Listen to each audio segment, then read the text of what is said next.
Noong nakaraan ay dumalo si BBM sa ASEAN Summit. At ang susunod na maririnig nyo ay ang kanyang papel at naging ambag doon. Hindi na magpapataw ng taripa Amerika sa mga piling produkto galing sa ilang bansa sa ASEAN. Pero nakapagtataka, hindi kasama sa exemption ang Pilipinas.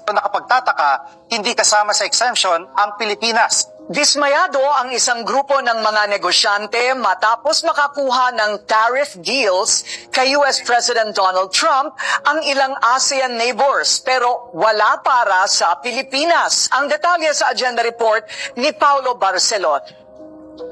Disappointed ang liderato ng Philippine Chamber of Commerce and Industry matapos makuha ng Thailand, Malaysia at Cambodia ang mga malalaking tariff deal mula sa Estados Unidos. Kabilang dito ang kasunduan ng Malaysia sa rare earths at zero tariffs para sa ilang produkto ng Vietnam. Pero ang Pilipinas, no deal. At ito ang isa sa mga dahilan kung bakit naghihirap ang isang bansa dahil sa incompetent na pinuno. Kaya nagtataka kayo bakit kahit parang kalabaw na kayong kumakayod, ay parang hirap pa rin ang buhay.